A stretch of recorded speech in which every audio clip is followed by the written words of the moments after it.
A school's facilities and grounds have everything to do with education. Very little happens on K-12 public school campuses without the Director of Facilities playing a significant role. The Director of Facilities position is probably the most overlooked and underappreciated in school districts. It's often surprising to people outside of the school facilities world that everything that happens inside of a school at one point in time was touched by a Director of Facilities. Yeah, I think the school facilities director is really the key to it's the starting point for all of our operations.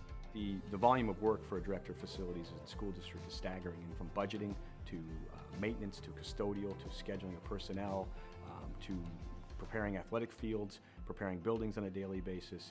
There's a lot of long-term planning, working with the administration, the superintendent, and the business manager to really plan for our students' future. They have to be expert in so many areas. Everything is integral with the facilities department aspect with regard to health, safety, and the well-being of the children. And it begins with safety. The facilities director really is in charge of providing that base level of safety in all the work that we do.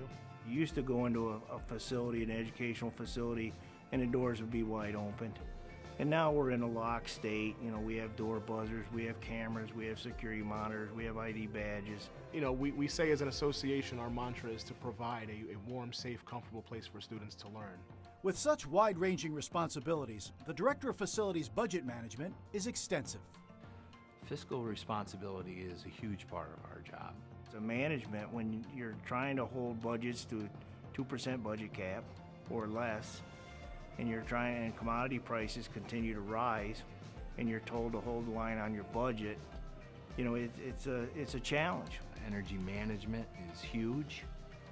Utilities is a huge part of our budget, and anything we can save can be used elsewhere.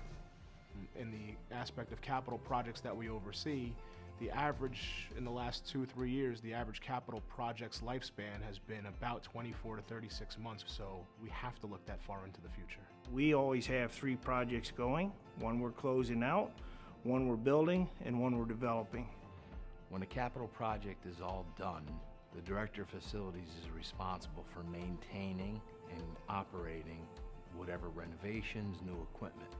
So it's essential that that person's involved with the planning, construction thereof, and the finalizing of that process. Whatever the job, the facilities director's work gives students the best chance to succeed. Our facilities director really works with instructors to make sure that students have the best materials to use in the safest way. Well, our facilities director is invaluable. We have a gorgeous outdoor environmental center that she was invaluable with securing not just the materials, but also the expertise of her staff. This year alone, I built out 2 computer labs and rebuilt a baseball field at our high school. If the building's clean, if the airflow is proper, if the roof is not leaking, and the floors are well kept, that child will succeed moving forward. I'd like to encourage all members of SFA to continue their educational pursuits and to remember, it takes a professional.